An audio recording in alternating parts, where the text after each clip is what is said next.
parts of speech pani noun le pronoun kan zir to a tunu na hina pathum na ni turin adjectives kan zir haw le don ani heng parts of speech pathum te hi inzom na nei ve kan iti shama sa taila a tha ome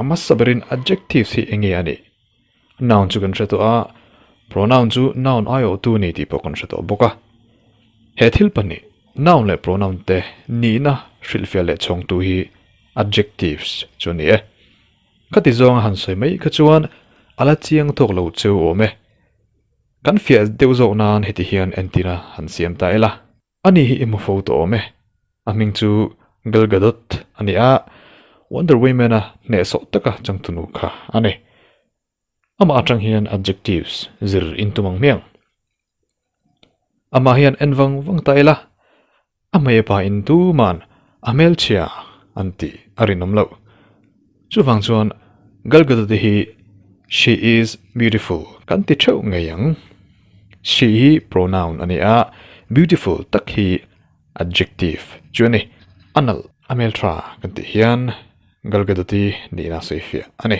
ama hi fitngal inti som zeta sang ani a she is tall kan ti le theita ani heta tall hian ani na soifia le a adjectives alo ne le tamai ani asum nei za thi dollar mak to doi som chuang ani a adu to kin san pio hop theiti na ni chu she is rich kan lo ti le theita rich hi hausa ti na ni gaduti ni na shilfia tu ni awang hian adjectives book alo ne ta ani le gatodi chu kalsan ri ta photila tuna chuan adjectives chang sang zirin ilungai thaila a thawme adjectives hi chang panga a then thei ani a he ai tampo hian then thei chu ni ma se ke ni chuan panga in kanzir don ani chungte chu adjective of quality adjective of quantity adjective of number demonstrative adjective le interrogative adjectives te anni pakate te ni lo dia teng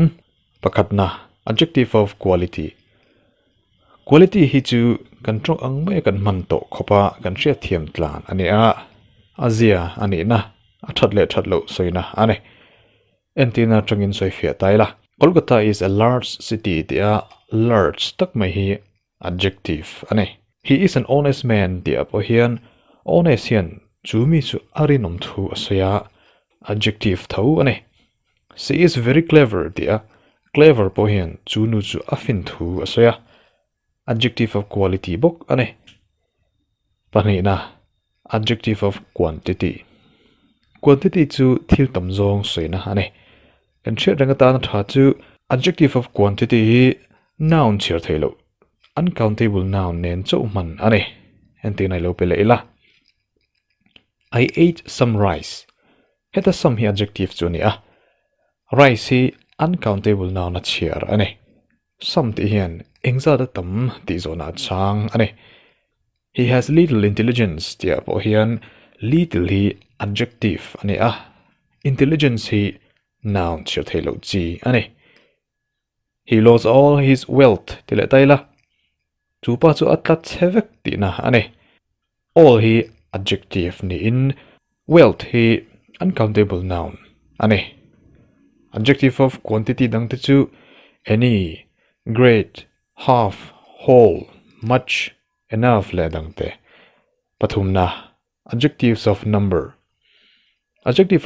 hi chu adjectives of quantity yang lo takin noun chir thei chi countable noun ne na man thin ani thung entir han pele taila few cuts like cold water ti hian few hi adjective ani a cuts hi countable noun ani chuwang chuan he sentence hi adjectives of number alonita ani all men must die ti apo hian all hi adjective ni in men hi countable noun bok ani a most boys like cricket ti le taila boys hi chir thei ani awangin most hi adjective of number alone le tamai ani kan ria chiana ta na tha chu adjectives of quantity nge number ani zok ti countable noun ani nge uncountable noun zok ti hian a hril ber ti hi ani Palina, demonstrative adjectives.